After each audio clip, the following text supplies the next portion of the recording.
Howdy everyone, Poacher here with an Age of Magic video, and in today's video we're jumping into the arena, of course, to verse none other than the Mordred squad, and there were whispers on the wind, someone in my Discord, Hawks. He brought this to me a long time ago, but I've been extremely busy, so I just forgot about it, but it got brought up again, so we're here to test it. The insects, the Rarachni, can they beat Mordred? Now we're going to verse one of the more lethal Mordred squads, the Mordred Dragonkin combo. This squad is very dangerous because the Katar and Dexar work well in increasing the speed of the Renegades, and that allows the Mordred to normally get the initiative reduction off quite quick. It will go before yours if you're versing this team, unless you're running a mirror team, and then you just do the same thing. Now, the insects will only really work against a Mordred squad that doesn't have Crowley, because Crowley will get rid of the damage reduction buff eras it puts on your team. So this team is perfect for that because they don't have Crowley.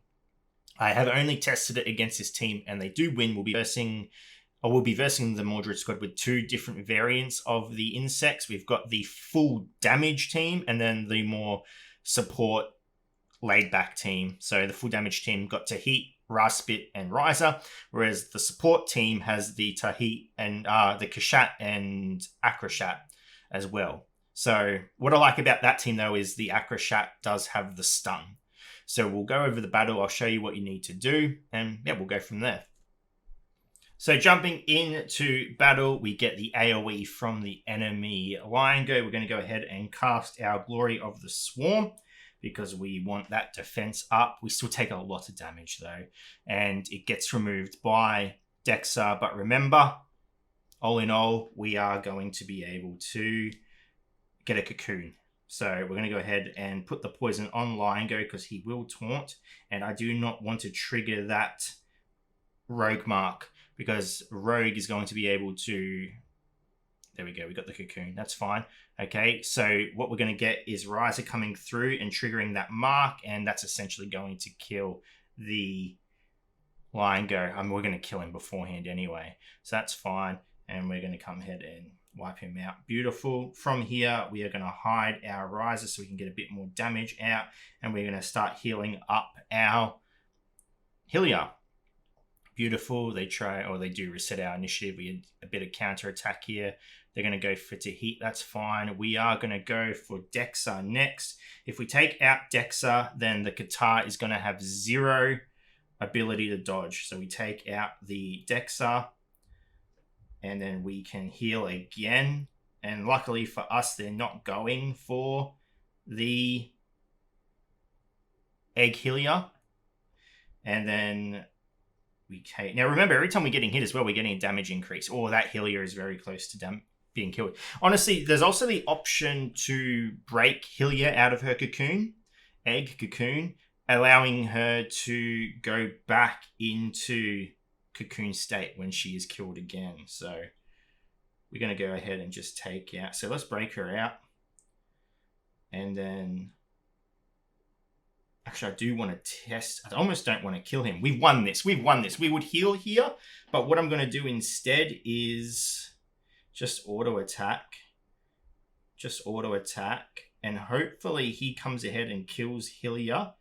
Yeah, I just wanted to double check that she does go back into egg form. So there you go. Beautiful. So you can always play it like that. You can make her break out of the cocoon so that if they kill her again, she goes back into cocoon. Saves the risk of her cocoon actually just dying. It almost gives her another life. But there you go. It was a bit iffy there, but they still won. I mean, it wasn't scary. Still a little scary, but I mean, this is just an MA-15 horror film. More of a thriller than it is a horror film. So we came out pretty okay. So they do well.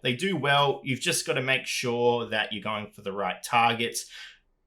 Biggest thing with Katar and Dexa is if Dexa is alive, Katar has dodge. He's a dodgy boy. Think Lucky back in the days when she was released. That kind of dodgy. But if you take out Dexa, Katar has no dodge. It's much easier to eliminate him. However, I think he does get more damage if Dexa is killed. So that's the payoff. But it's better than trying to kill something that can't be killed. But there you go. There's the first team. We'll jump over to the next team, which is the more support-orientated Rarachni, and we'll see how different they do in battle. Okay, jumping in with the support version, and just like Lion Go, Akrashat gets to perform first because of Kishat. So we have the taunt come up on Lion Go. Honestly, I wish the AI Lion Go acted the same way every time. It would just be so much easier to set up a strategy on beating the Renegades, but he's just a gamble. You don't know what he's going to do, AoE or not. So we're going to go ahead and we are going to make him skip a turn. He's not going to get the AoE out, so we're going to go ahead and do that. We are going to put our defenses up. We just need to. Dexa gets rid of him.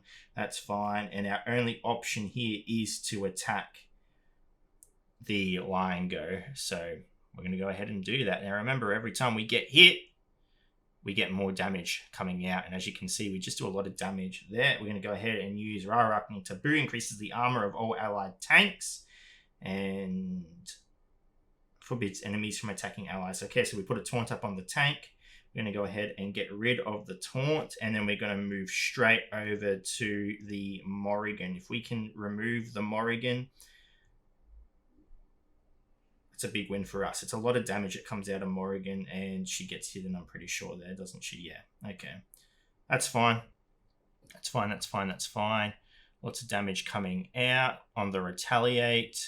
We actually might just go ahead. Oh, never mind.